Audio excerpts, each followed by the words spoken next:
మనతో ఇప్పుడు Malkajgiri division corporators ఉన్నారు, ముగ్గురు మేడమ్స్. పార్లమెంట్ కార్పొరేటర్స్ గారు ఉన్నారు. ఇది ఎంపీ, సిట్టింగ్ ఎంపీ ఇప్పుడు సీఎం అయ్యి దారి మరలింది. 5 సంవత్సరాలలో కూడా ఏనాడు మా డివిజన్లలోకి కాలు పెట్టిన పాపాన పోలేదు. అటువంటి నాయకులకు గెలిచి కూడా వేస్ట్. సో మా ఈటల రాజేందర్ అన్న గెలిపిస్తాము. భారతీయ జనతా పార్టీ ఈ స్కామ్లని మొత్తము పబ్లిక్కి చూపిస్తుంది.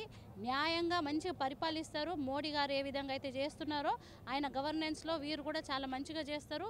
ముఖ్యంగా పేదవాళ్లకు ఉచిత విద్యా వైద్యం మీద మేము ఫోకస్ చేస్తున్నాం. మల్కాజ్గిరి ఇంతకుముందు ఉన్న ఎంపీ ఇప్పుడు సీఎం రేవంత్ రెడ్డి గారు ఆయన స్టేజ్ ముందు ఒక గుడ్డు బొమ్మ పెట్టుకొని ఏమిచ్చిండు ఈ మోదీ గారు అని చెప్పేసి పబ్లిక్లో చెప్తున్నాడు కదా. మరి మల్కాజ్గిరికి ఎంపీ అయి ఉండి ఇంతకుముందు ఆయన ఒక్క మల్కాజ్గిరి పార్లమెంట్ కాదు కదా, ఒక ఉప్పల్ అసెంబ్లీ కాదు కదా, ఏడు అసెంబ్లీలకు రాలేదు. మరి ఆయన మల్కాజ్గిరి పార్లమెంట్కి ఏమి ఇచ్చిండు? గాడిదిగుడ్డ కోడిదిగుడ్డ? అది పబ్లికే తెలియాలి.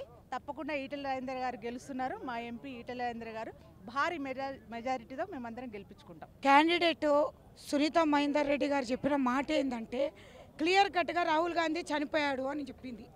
అంటే ఇంత ఘోరమైన క్యాండిడేట్కి టికెట్ ఇచ్చారా? అంటే మరణించాడంట, రాహుల్ గాంధీ మరణించారు అన్న మాట అన్నారు అంటేనే ఆమె క్యాండిడేట్ ఒక తెలివేందో మనకు అర్థం కాలి. అడ్డదిడ్డమైన వాళ్ళని తీసుకొచ్చేసి రాహుల్ గాంధీనే చంపేసింది.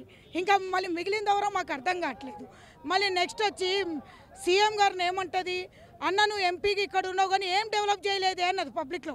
అంటే ఈ రెండు కూడా దీన్ని బట్టి మనం అర్థం చేసుకోవాలి. ఏంటంటే క్యాండిడేట్ ఎంత తెలివి ఉన్నది, ఐక్యూ ఎట్లా ఉన్నదని తెలుసుకోవాలి. రాహుల్ గాంధీని చంపేసిన మహానుభావురాలకి టికెట్ ఇచ్చారు.